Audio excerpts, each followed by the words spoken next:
Erik Ten Hag is going to be in charge of United's game against Brentford. And I think he's going to be in charge of the next 7, all right, until the next international break. But past that point, I think we need to see something. In my opinion, it's now or never, right? Erik Ten Hag could have been sacked at the end of last season, but INEOS decided to stick with him and gave him the 1-year extension. Erik Ten Hag could have been replaced during this international break, but INEOS have decided to stick with him. Past these 7 games, I think unless we see genuinely this development, this progress, I think Ten Hag will be replaced. And that's why I'm saying it's now or never. I'm going to run through my list. I'm going to show you the list that you sent me on the live show, and I'll explain each point. It's not about like Ten Hag needs to win or it's last chance, but it's like if the progress isn't going to come now, I don't know whether INEOS would have any belief that it will ever come. And again, this is my opinion. I know that everyone's not going to agree with me, but hey, that's the internet, all right? This is what you told me. In no particular order on the live show, I said, what do you feel are the non-negotiables? Right, proper patterns of play, results, scoring goals, United playing as a collective team, and simplified tactics. Now, I've written it down in priority order, all right? And number 1 is damn obvious, all right? And number 1 may well end up going in sort of contrast to some of the other numbers that follow. Let me explain. Results. I don't need to tell you about, well, here we go. I just did. We're 14th. 14th in the table. Results are going to be what dictates if Erik Ten Hag stays. If we get 7 wins in a row, there won't be any conversations around his job. Simple as that, all right? And Erik Ten Hag knows that. However, there's a question to be asked about, well, the result didn't exactly come against Villa, but there was a very different style of play. That wasn't really a tactical performance which shows progress. It showed that Man United stopped the flood from happening. But is that really going to take us forward? And I think that's why sometimes you could say the results are important, but also the performances as part of it. Now, in terms of those performances, I have a firm belief now that what's happening on the training ground and what's happening on the pitch itself, there is a disconnect.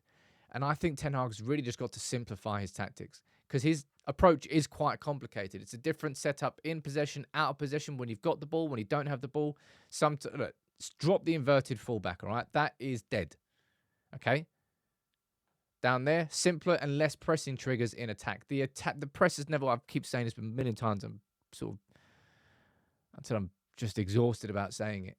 But stop with the man marking front press when one person's going forward. Inverted fullback is one of them, but there are quite a few ways that Ten Hag needs to simplify his tactics. As I said, the rotational position, sometimes you'll get Eriksen at left back and Manu in midfield, and then sometimes you get Delo in midfield and someone else at left back and someone else at right centre. It's confusing, and I don't think players know where to be. All right? Now, building on top of that, United have got to find the level of consistency between, even in games, one half to another, but certainly between games. All right? Take the game against Spurs. Now, obviously, the games that came before it, we had Southampton, then we had Barnsley, then we had Palace, and then we had Spurs. And while Palace was frustrating, the first half was one of the most promising 45s that we've seen this season. Slim pickings, I'll be honest. But then that against Spurs, to concede after 2 minutes, and at that point on, from the rest of the game, really never looking in it. There was a 10-minute period in the second half where maybe Spurs were sitting back a little and United had a bit more in the game, but there has to be a consistency of performance. And I keep saying this, but I just still don't see it. Be 2, 3, 4% better than you were the game before. Do that 10 times in a row. You are building. Ten Hag needs to show that consistency. And look, again, this goes without saying, right? To see United play as an actual collective unit, no weaknesses, no relying on any individuals, being compact, reducing those spaces between the lines. And that comes down to simplifying tactics as well. Collective responsibility, everybody tracking back, everybody going forward, everyone defending together and attacking together. And just the basics down there. I don't really want to write the basics down as sort of anything more than that. They should be subconscious. The basics of football should be like walking and breathing to us average folk. You don't have to think about walking or breathing. You're just doing it. That's what the basics of football should be for this United team. Committing, attitude, work rate, running, blah, blah, blah. You sound like a Mike Bassett when you start talking about these sorts of things. But if they're not there, it's glaringly obvious that they are not there, right? So there has to be that collective unit. Now, this one is massive for me. All right, mental resilience. Okay, I'm going to pull up the example of the Porto game here, but you can pull up the example of the Spurs game and conceding after 2 minutes and the heads dropping.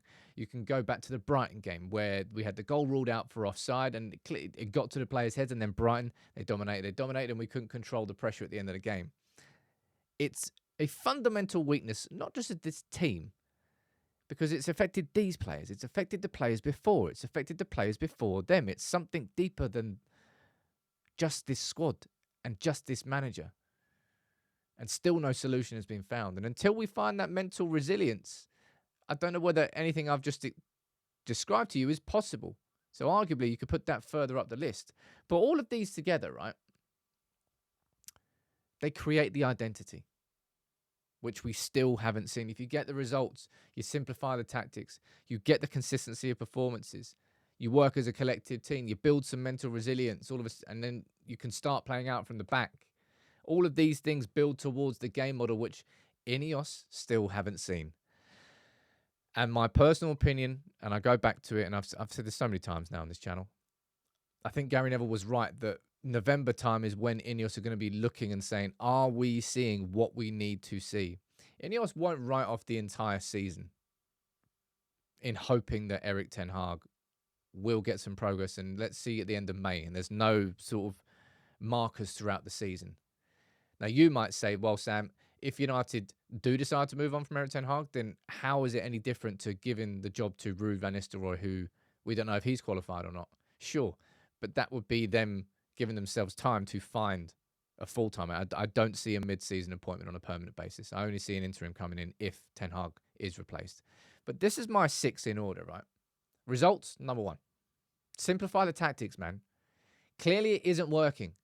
And don't be stubborn and say, no, I'm going to make it work. No, it's just not working. So simplify it. It doesn't mean that all of a sudden those tactics become awful, but just taking away some of the complications might allow these players to, execute them properly. Consistency of performances. And that's more down to the players than the manager himself. You can't decide that you want to be G'd up for a game, and then the next game you go, nah, can't be asked. Every player has to give 100%, and that sort of feeds into the collective unit. Building that mental resilience, I don't know what it is, but we are weak. And all of those combined, I think, can create an identity that will see Erik ten Hag stay as manager. Now, that's quite a lot, all right? The fact that that is quite a lot is a problem in itself. But INEOS have given Ten Hag the chance to show himself in these next 7 games. Show what he's about. Show what the football's about. And I personally don't think that he will be in a job come the November international break if we don't see those things during these next 7 games. And football's a results-driven business, so that's why it's number 1. But all of them are important. And you can't really just focus on one and ignore the rest. Let me know what you think in the comments. What would you say are the non-negotiables that we need to see? Because it's not about last chance saloon. It's not about this needs to happen. It just feels like a now or never. And maybe I'm being overzealous when I'm saying that. But you'll let me know in the comments. You always do.